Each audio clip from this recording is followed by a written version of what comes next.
students, we are from Meso Study, and in the today's session we are going to discuss about the important question from NEET Biology. And in today's session we are going to discuss the chapter that is the living world. This is from the fourth chapter from 11th section. Let's start the session. Let's discuss it with the first question. First question is, in plants, cell division occurs dash, whereas in animals it occurs dash. There are four options. Option A includes only up to a certain age continuously. B includes continuously and only up to a certain age. C includes continuously and continuously. D includes up to a certain age and only up to a certain age. To understand the question, let's discuss it with the solutions.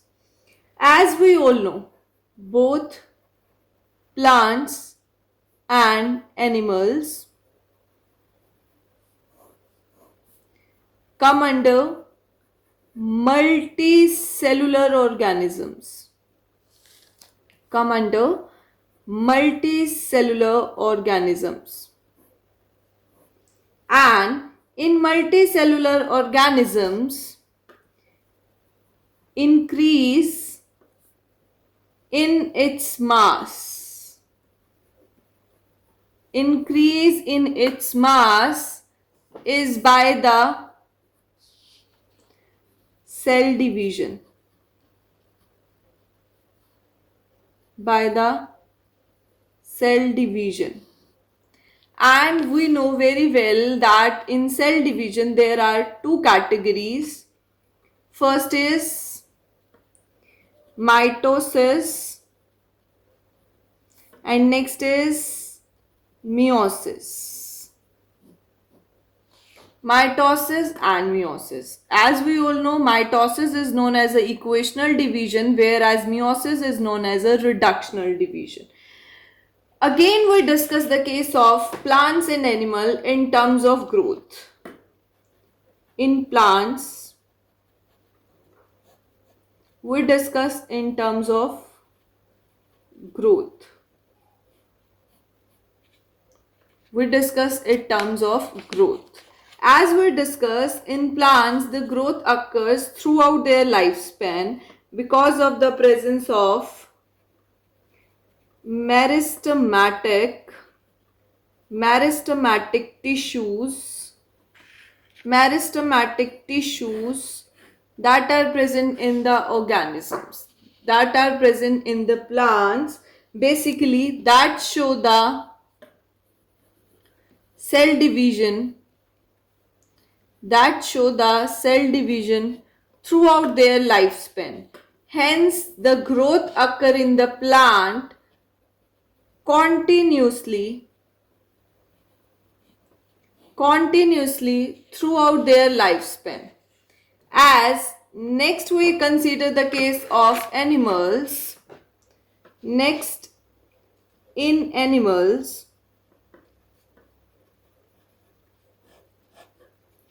when we discuss about in the growth terms, in animals the growth occur by the various cells and the lifespan of various cell last up to a certain age. That cells generally helps us to repair the worn and torn cells, and next is replacing the old cell and formation of new cells. So according to the description, we got to know that the answer for the question is, in the case of plants, growths are continuously, whereas in animals it is only up to a certain age. Only up to a certain age. According to the explanation, the right answer for the question is option B, that is continuously and only up to a certain age. So, move on to the next question. The next question is, which of the following organisms do not reproduce? Options are option A mule, option B worker bee, option C infertile human couples, option D all of these. To find out the solution for the question, first of all we discuss about what do you understand by the term reproduction. As we all know, reproduction is the formation of new individual from the existing ones. Formation of new individual from existing ones. It is also known as life arise from pre-existing life. Pre-existing life means new life arise from the life that are existing right now or before that. So according to the biology, reproduction is not an essential or mandatory feature, to differentiate between livings and non-livings. Livings and non-livings. Livings and non-livings. But when we are discuss about in the terms of various categories, there are various 4 options. Let us discuss the options one by one. Option A is about the mules. Mule is a hybrid. Mule is a hybrid that are formed by, mule is a hybrid between male donkey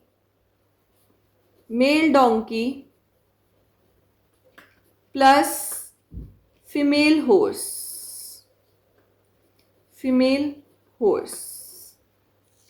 When we discuss about their hybrid, male donkey will give the tolerance and ability to live on rough land.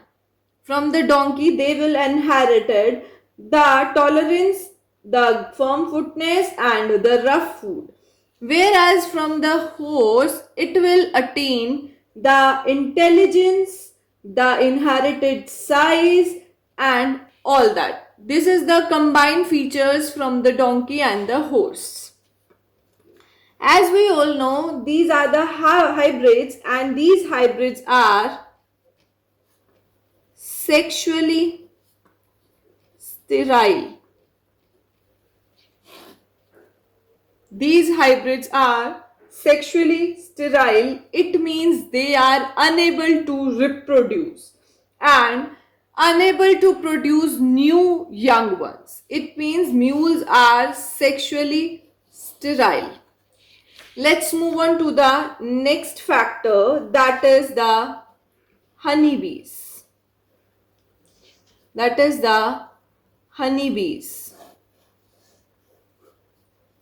As we all know, honeybee are colonial,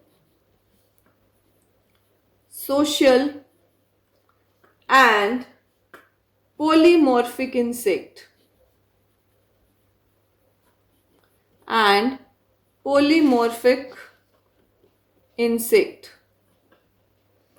When we discuss about the social, colonial and the polymorphic insect, there are the unique features and the categorization in case of honeybee. That is queen bee, next is drone and last is a worker honeybee or worker bee. Last is a worker bee. As we all know, queen is a fertile female, whereas drone is a male, and worker bee is a sterile female. Sterile female. So according to that, in the option there is a given of a worker bee. So again, worker bee is a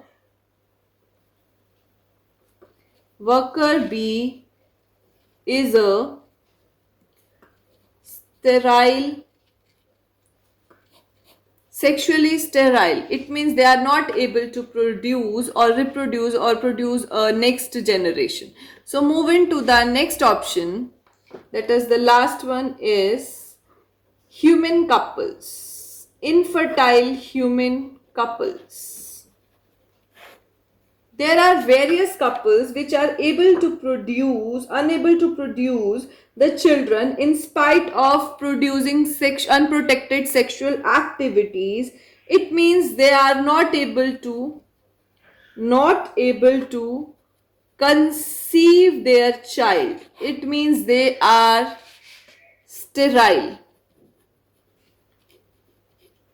Not able to conceive their child, it means they are sterile, and their sterility and unable to produce children even after unprotected sexual cohabitation is known as a infertility.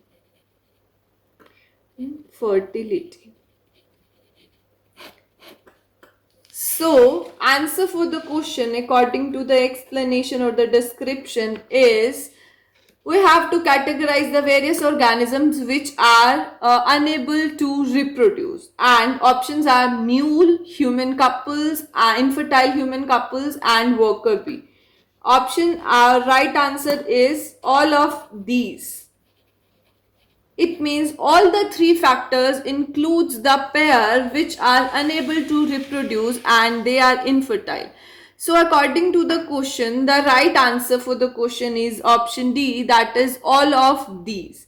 It means no one given in the option can able to reproduce and all are sexually sterile or infertile. So moving to the next question. The next question is, a living organism is unexceptionally differentiated from a non-living structure on the basis of. We have given 4 options, and out of 4 we have to check out which option is correlate or mandatory, by means or with the help of which there is a differentiate between the living organisms and the non-living organisms or the non-living stuff. A is a reproduction, B is a growth and movement, C interaction with environment, D responsiveness. So better understand for this, let's discuss this. According to the organism, as we all know, all organisms arrive from primitive prokaryotes. As we all know, first life originated in a unicellular form, then move on to the multicellular, and from multicellular it arising of the primitive prokaryotes. From primitive prokaryotes, life move on to the complex eukaryotes. Life move on to the complex eukaryotes, with the help of which they are able to sense and respond to stimuli. Stimuli is what? The various signals and the stimulus that includes generally light, water, temperature, pollutants and other organisms. And for sensing or to sense out the various signals or the stimuli, we have providing the various sense organs. sense organs such as ear, nose, eyes, etc. Ear, nose, eyes, etc. Next, we are going to discuss when we discuss about the most evolved living organism, that is human beings.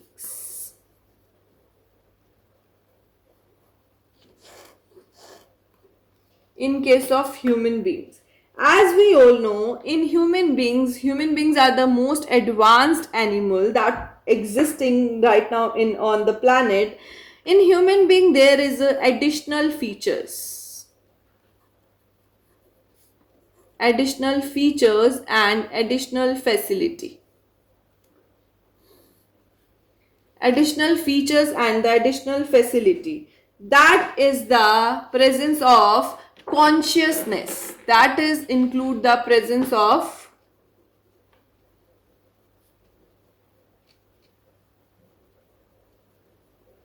consciousness. Consciousness is what? Awareness about the self, awareness of self.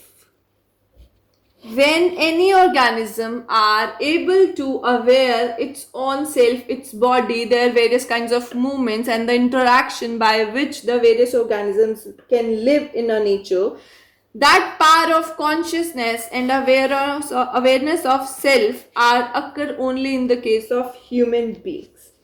As we all know, consciousness and awareness of self plus respond to stimuli is said to be the defining property of living organism or livings.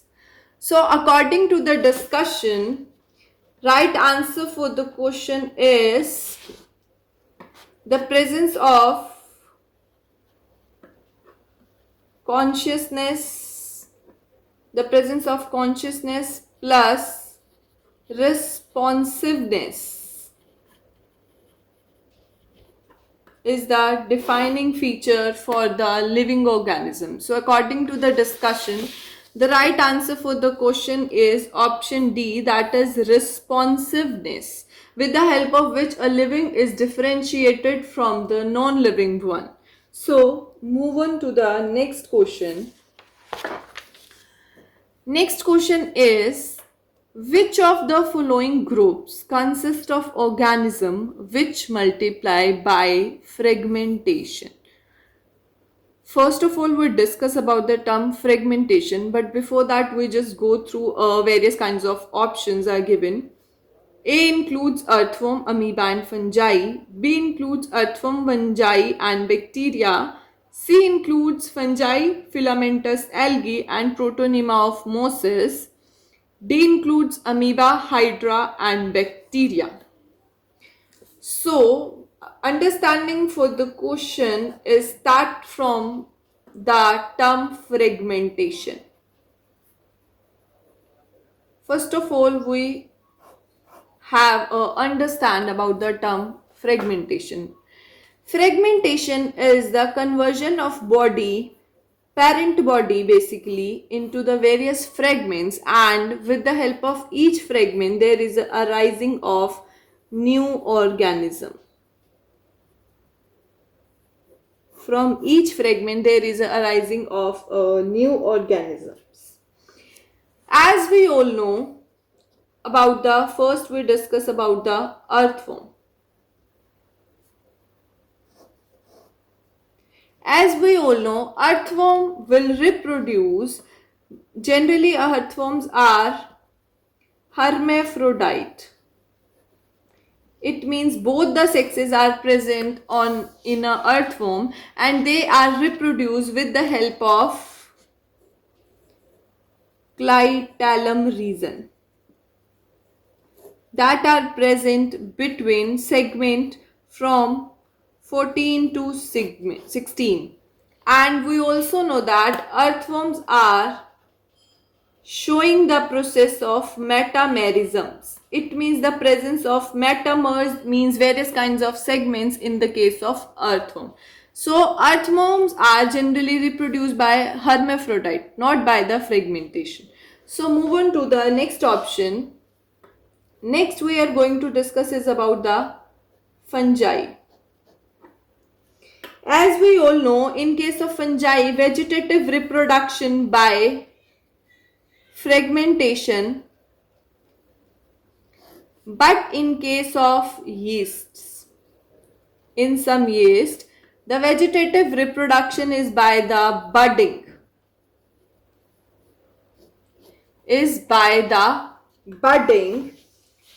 So we got our first option. Next option we are going to discuss is about the algae. As we all know, in the vegetative reproduction or asexual reproduction occur in the case of algae is generally by spores, either endospores and the exospores. In the case of algae, a sexual reproduction.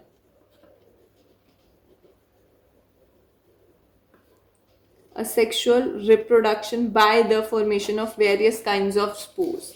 But in case of some filamentous algae,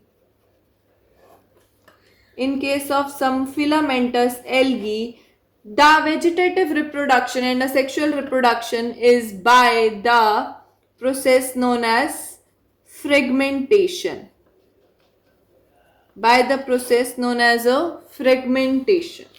So move on to the next or last option, that is mosses.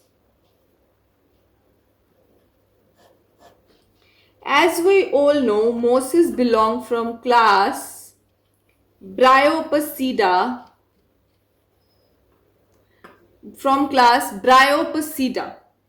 As we all know, in the case of vegetative reproduction in mosses, that generally occur by the process known as a fragmentation. It means the parent body is divided into the various fragments, and from each fragments there is a arising of the new organism or the daughter organisms. But by the process of fragmentation, they will occur the secondary growth in the terms named as a protonema, tubers, and last one is gamete.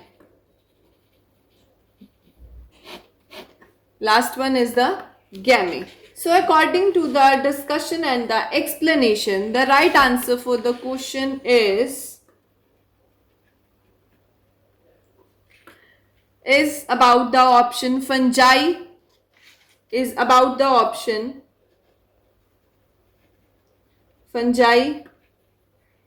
algae and mosses.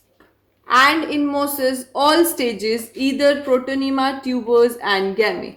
So according to the explanation, the right answer for the question is option C.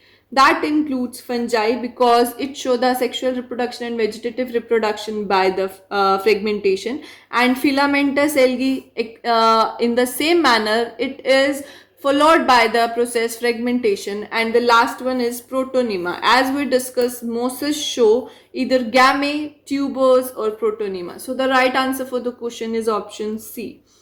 Move on to the next question. The next question is, scientific names of plants are based on principles and criteria given in. There are four options. A includes IUCN, B includes ICZN, C is ICBN, and D is ICPN. Again, in the question there is a mention for scientific names of plants. As we all know,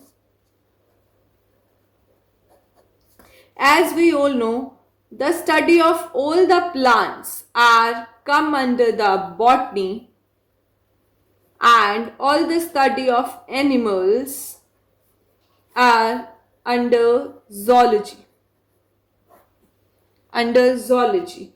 as the scientific name given by the various association for discussing either plants and the animals. First of all, we're discussing about the various organization. First is a IUCN. It is denoted as International Union for Code and Nomenclature.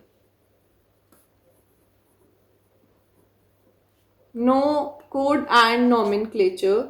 The next is IC or IUCZN.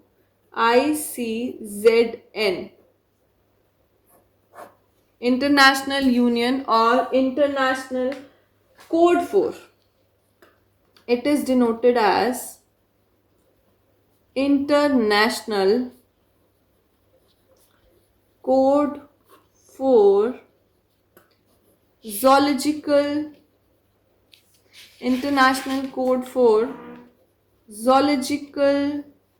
Nomenclature.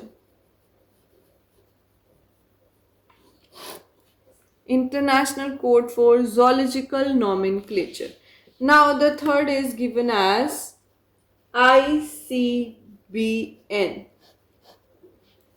That is denoted as International Code for Botanical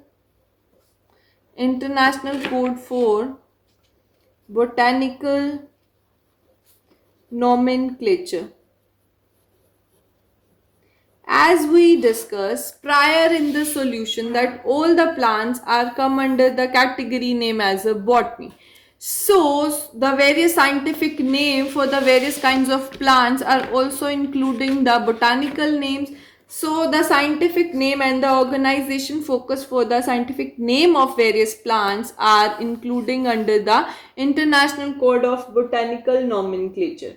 But nowadays it is changed into the ICN. It is defined as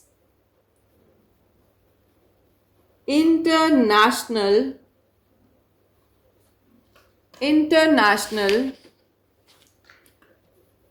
Code and Nomenclature.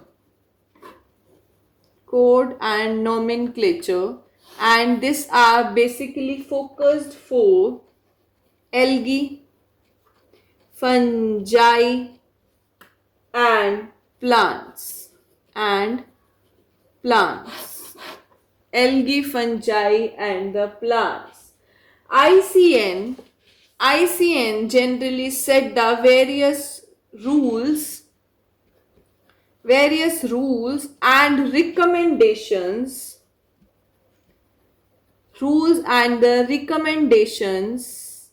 with the help of which we generally easily categorize the various kinds of algae or various species of fungi and the various grouping of plants, with the help of which we can discuss the various groups and how they interact with the various organisms. So according to the discussion, the answer for the question is about the ICBN, and nowadays it is denoted as ICN, that is International Code of Botanical Nomenclature or International Code of Nomenclature. So according to the explanation, the right answer is option C, that is International Code of Botanical Nomenclature. So student, we are done with the today's session, and in the next section we are going to discuss about the various aspects again from the NEET point of view with the new chapter and the new solutions. Hope student you like the lecture and understands the various concepts. So see you in the next session. Till then, take care.